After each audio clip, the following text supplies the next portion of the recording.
আমাদের সকলের একজন অত্যন্ত পছন্দের মানুষের কিছু অবিশ্বাস্য ঘটনা আজ আলোচনা করতে চলেছি।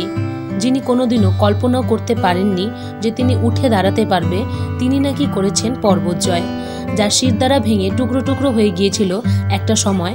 তিনি নিজের ওপর বিশ্বাস রেখে করেছেন নিজের স্বপ্ন পূরণ। ম্যান ভার্সেস ওয়াইল্ডের এই বিয়ার গ্রিলসকে আমরা সকলেই চিনি। তিনি ব্রিটিশ সেনাবাহিনীতে যোগ দেন এবং ইউনাইটেড কিংডম স্পেশাল ফোর্স রিভার্সে কাজ করেন। স্পেশাল এয়ার সার্ভিসে তিনি 1996 পর্যন্ত 3 বছর কাজ করেন এবং সে বছরই জাম্বিয়ার একটি মিশনে গ্রিলস প্যারাশুট দুর্ঘটনায় 16,000 ফুট উঁচু থেকে লাফ দেওয়ার ফলে এবং সঠিক সময়ে প্যারাশুটটি কাজ না করার কারণে নিচে পড়ে। জ্ঞান থাকা সত্ত্বেও প্রচণ্ডভাবে ব্যথা পান। এরপর সাময়িক চিকিৎসার পর তার ব্যথা কিছুটা কম অনুভব করেন এবং ভাবেন তিনি সুস্থ হয়ে যাবেন, কিন্তু ডাক্তার তাকে জানিয়েছিলেন তিনি কোনোদিনই হাঁটাচলা করতে পারবেন না। এক্স-রে রিপোর্টে গ্রিলস দেখতে পান যে তার পিঠের হাড়গুলো ভেঙে টুকরো টুকরো হয়ে গিয়েছে। বলতে পারেন তার যেন বেঁচে থাকার ইচ্ছাটি পুরোপুরিভাবে মরে গিয়েছিল, কিন্তু তার ইচ্ছে ছিল তিনি প্রতিদিন নতুন নতুন অ্যাডভেঞ্চার করবে। তবে কিভাবে সম্ভব তিনি হাসপাতালের বেডে শুয়ে শুয়ে সেটিই ভাবতেন। কিন্তু বিয়ার গ্রিলস ছিল একজন পজিটিভ এবং হার না মানা মস্তিষ্কের মানুষ। সবকিছু কিভাবে সম্ভব বা তার সেই পর্বত জয়ের স্বপ্ন কিভাবে স্বপ্নই থেকে যাবে, এইসব না ঘুমিয়ে ঘুমিয়ে তিনি ভাবতেন। তিনি দেখেন তার বেডের পাশে থাকা দেওয়ালে একটি ছবির ওপর ধুলো পড়ে আছে এবং সেটি ছিল হিমালয় পর্বতের একটি ছবি। হাঁটতে না পারা গ্রিলস নিজেই শক্তি অর্জন করে কোনো মতে সেই ছবির সামনে গিয়ে ধুলো পরিষ্কার করেন এবং ভাবেন কিভাবে তার স্বপ্ন পূরণ করা সম্ভব। এই ভেবে সেই রাত পেরিয়ে যায়, কিন্তু পরদিন সকালে তার দাদির ছোটবেলায় বলা সেই কথাটি মনে পড়ে। তার দাদি গ্রিলসকে বলেছিলেন যে ভগবান যা করেন মঙ্গলের জন্যই করেন, কিন্তু আমরা সেটিতে আমাদের দুঃখের বা সুখের কারণ খুঁজে নেই। তখনই তিনি মনে করেন যে এত উঁচু থেকে পড়েও তিনি না মরে বেঁচে আছেন কেন, নিশ্চয়ই এর কোনো কারণ আছে।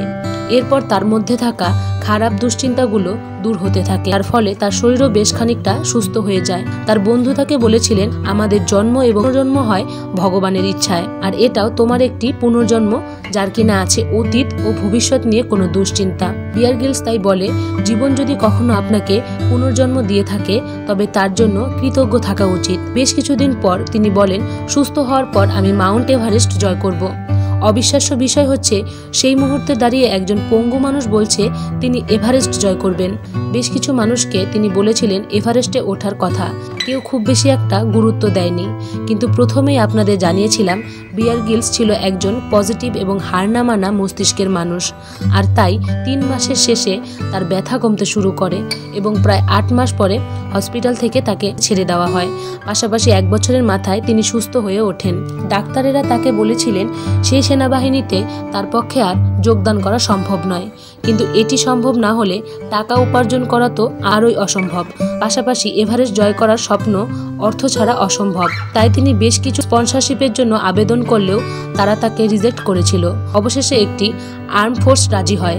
এরই সাথে 16 মে 1998 সালে বিয়ার গ্রিলস তার ছোটবেলার স্বপ্ন মাউন্ট এভারেস্ট জয় করেন, কিন্তু সেটিও ছিল ভয়ানক, কারণ তার 4 জন সঙ্গীকে প্রাণ হারাতে দেখেছেন। এরপর অনেকেই তাকে বিভিন্ন সেমিনারে ডাকতে শুরু করে। পরবর্তীকালে তাকে ডিসকভারিতে যোগদান করার জন্য প্রস্তাব দেওয়া হয় এবং তাকে আমরা ম্যান ভার্সেস ওয়াইল্ডের মাধ্যমে চিনতে সক্ষম হই। ডাক্তারের সেই না বলা শুনে 31 বছরে গ্রিলসের পৃথিবী যেন থেমে গিয়েছিল। পাশাপাশি তিনি এটাও বলেছিলেন যে উপর থেকে পড়ে তিনি যতটা না ব্যথা পেয়েছিলেন তার থেকেও বেশি ব্যথা পেয়েছিলেন 1 বছর হসপিটালে কাটিয়ে। হতাশা যেন তাকে ঘিরে ধরেছিল সম্পূর্ণভাবে। তার জীবনে এমনই একটি সময় তিনি পার করেছেন যখন কিনা নিজের ওপরই তার ঘৃণা আসতো, তার কোনো কিছুই ভালো লাগতো না। ভেতর থেকে তিনি পুরোপুরিভাবে যেন ভেঙে পড়েছিলেন। বিয়ার গ্রিলসের এই হার না মানা স্বপ্নজয়ের ভিডিওটি থেকে আপনি কতটা অনুপ্রাণিত হলেন কমেন্ট বক্সে জানান ও ভিডিওটি শেয়ার করে অন্যকে অনুপ্রাণিত করুন এবং এইরকম নতুন নতুন ভিডিও পেতে আমাদের চ্যানেলটি সাবস্ক্রাইব করুন।